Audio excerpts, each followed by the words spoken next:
Hello बच्चों, let's read the question first. Given below are the four statements, each with two blanks. Select the option which correctly fill up the blank is any two statement. तो यहाँ पे हमें fill-ups दिए हुए हैं, यहाँ पे हमें कोई भी दो स्टेटमेंट्स के नीचे ऑप्शंस में ब्लैंक्स दिए गए हैं, हमें इन्हें करेक्टली फिल करके बताना है जो राइट आंसर है वो कौन सा होगा। यहाँ पे जो की कॉन्सेप्ट यूज किए जा रहे हैं वो वेरियस है, जैसे कि Bhopal gas tragedy, Bhopal gas tragedy हो गया। यहाँ पे पोल्यूटेंट्स की भी बात हो रही है, pollutants and aquatic weeds, aquatic weeds. एक एक करके इन सभी को समझेंगे अलॉन्ग विद द स्टेटमेंट। सबसे पहले आता है भोपाल गैस ट्रेजेडी वाला। इसमें बोला गया कि भोपाल गैस ट्रेजेडी जो थी वो कब देखने को मिली थी, तो ये हुआ था दिसंबर 23 में, दिसंबर 23 की नाइट को स्टार्ट हुआ था। ये 1984 में हुआ था। इसमें हुआ क्या था, एक गैस थी जिसकी लीकेज हो गई थी जिसका नाम था मिथाइल आइसोसाइनेट, मिथाइल आइसोसाइनेट। इस गैस का लीकेज हो गया था जिसकी वजह से वहां पर न्यूक्लियर ब्लास्ट हो गया था।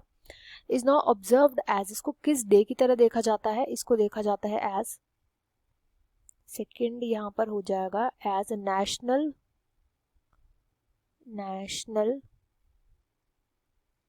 पोल्यूशन कंट्रोल डे की तरह इसको मनाया जाता है in India to make the anniversary of Bhopal gas disaster.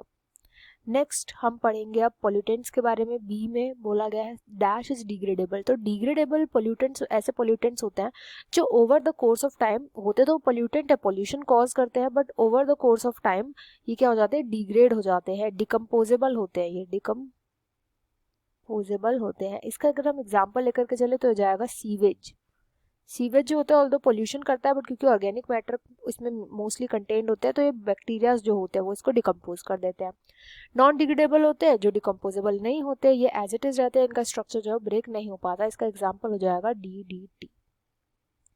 Next आता है pollutants released from a single point is called. जब कोई भी पोल्यूशन किसी सिंगल पॉइंट, जैसे किसी पाइप से निकल रहा है, किसी होस से निकल रहा है, तो इसको हम क्या बोलेंगे, इसको हम बोलते हैं point source pollution, point source pollution.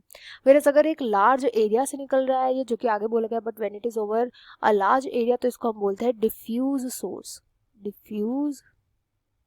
Source pollution. Next आता है डी में बोला गया है dash is world's most problematic aquatic weed. सबसे ज्यादा जो प्रॉब्लमेटिक एक्वेटिक वीड है उसको हम बोलते हैं आइकॉर्निया। इसका नाम है आइकॉर्निया स्पीशीज। आइकॉर्निया करती क्या है, बहुत जल्दी जल्दी मल्टीप्लाई करती है। जल्दी जल्दी मल्टीप्लाई करने की वजह से जो ऑक्सीजन है वाटर का वो डिप्लीट होने लग जाता है, जिसकी वजह से जो बाकी के एक्वेटिक ऑर्गेनिज्म है उनकी डेथ हो जाती है, इसलिए इसको वीड बोला जाता है। दे आर ऑल्सो कॉल्ड, क्योंकि सबसे पहले बंगाल में इंट्रोड्यूस किए गए थे इसलिए इन्हें टेरर ऑफ बंगाल भी बोला जाता है, टेरर ऑफ बंगाल। सभी ऑप्शंस को देख करके इधर जो राइट आंसर हो जाएगा option 3। I hope you understood well. Best of luck and thank you.